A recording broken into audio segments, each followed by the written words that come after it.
Hello, world. It's John Pinto, your roving realtor, bon vivant, and video blogger.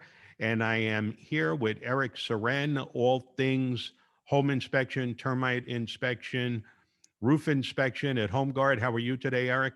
Very well, thank you. And Rafael Betances, in case you need to order any of those inspections. How are you today, I'm Rafael? do I'm doing great, John. Thank you again. Very good. So when I was looking at your fall home maintenance checklist on your Rosebust website, I noticed a check for pests. Now, I personally own a home with 70-foot frontage on a lagoon off the Napa River. I have Clark Pest Control come out and regularly treat for vermin and rodents and things of that nature. Yeah, And I know when I bring up the subject, people find it very distasteful and say, "Oh, well, that's terrible." I mean, I would never have anything like that in my house. And sure. people have an overwhelming lack of awareness that the rodents allow us to live amongst them. Right. We're not living amongst the rodents. The rodents have been around for a long time, Oh, yeah. and the best you could do is mitigate them by rodent proofing your house. So let's talk a little bit about that. Um, when we talk about pest, first of all, what kind of pest are we talking about? I talked about mice and rats, but what other pests can invade your house?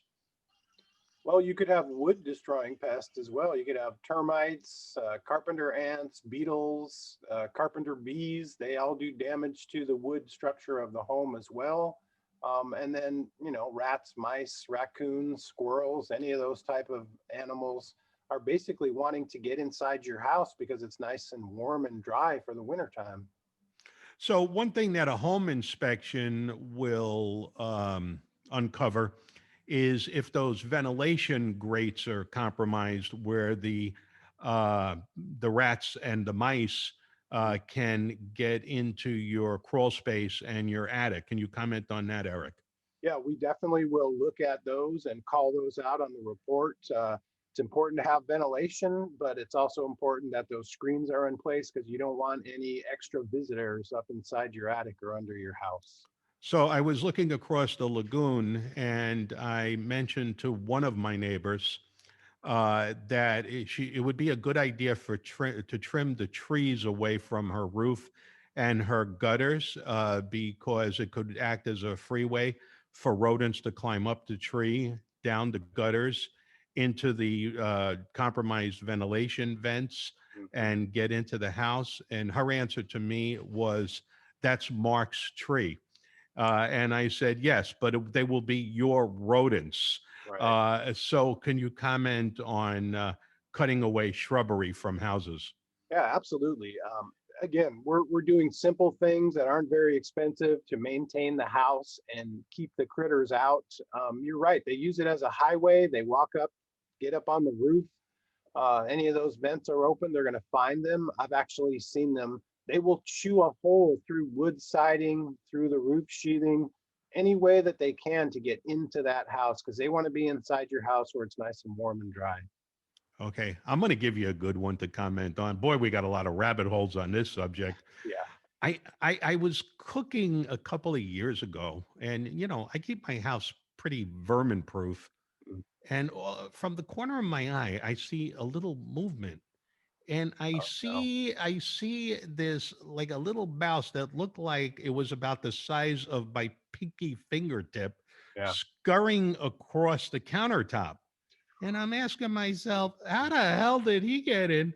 So I'm walking around the house and I see that there is a void in my air conditioning hose, Oh, yeah. and he was getting in from there. So I got some of that foam stuff that turns Right. from foam to solid and Right. sprayed it in the ventilation in the air conditioning hose, Right. and that worked. So can you enlighten us on all the goofy ways that vermin and rodents can get into your house? Yeah, that's a perfect way. And mice can get into as small as a quarter of an inch space. I'm not really sure how they do it. I've never seen them do it, but That's what's been told to me and been proven time and time again. Any little gaps they will get into, and if it's not big enough, they'll just start to chew it away a little bit and widen out that hole. So you don't want to make any footholds for them to try and get into the house. That can cause a lot of damage, and it can be actually very expensive.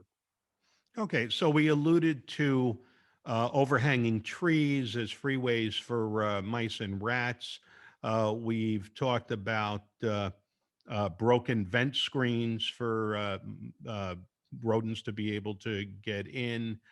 We've talked about hosing for areas for uh, uh, people, for rodents to get in. You know, I just sold my cousin a house over in Fairfield, Mm. and I noticed wasp nests Oh yeah. and bees nests. Can you talk a little bit about that? I've actually seen a wasp nest up inside the attic. So as part of the inspection, of course, you look up in the attic and you look over at the eaves, and I thought I was seeing something from the movie Aliens. It was 2 feet wide by 4 feet long, a big, funny looking, I'm not sure what it is, but basically it was a giant hornet's nest that had made their way inside the house. So now you've got thousands and thousands of hornets in your house, which would be bad news for somebody if they needed to go up there, do any work, and Holy accidentally Toledo. disturb that thing. Yeah, it was scary. I didn't want to be up there very much longer once I discovered it. I'll give you a good war story on this one. And when I owned my house on South 16th Street in Negley Park in downtown San Jose, Mm, the we had a bee colony develop, a complete beehive inside the wall. yeah. Yep. And I I got up from bed once, and there were bees in my bed. Oh no. And I said, how the heck did that happen? What the bees had done is they worked their way up Right. from the beehive behind the wall, which I believe was plaster. It Yeah. wasn't sheetrock. Gone into the attic and then were periodically dropping dead, committing harry from the recessed lighting, Ah, the lighting tubes, the right. tube cans. Mhm. What do you think of that? That's scary, and that actually happens more than people know. You're not really going to realize that they're in the wall unless you're paying attention. And when you have an inspection and we're walking around that house, even the termite guy, he's poking the eaves and banging on things.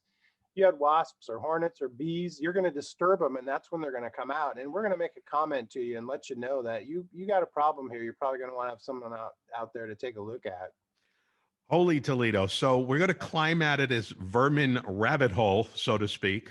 Vermin rabbit hole. There you go. Uh, but I will let you conclude with, have we not mentioned or that any vermin or pests that we should mention before we conclude this video? I can't think of any. I will say that if you have mice or rats, it's a nuisance. It's kind of a health hazard, but they can also do a lot of damage. So you want to make sure you get that taken care of as soon as you possibly find out about that. Words to the wise. So, Rafael, if we have motivated people to order roof termite home inspection, even if their houses are not for sale or they're not buying a house, how do they contact you to get into the scheduling queue?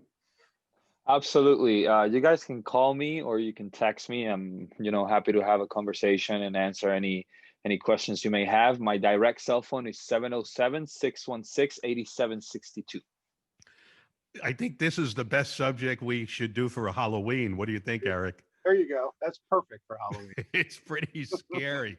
Yeah. So thank you all for listening in on our video. I hope we didn't scare you away from checking in on any other videos that are upcoming, of which there will be many. And we will see you on the next video.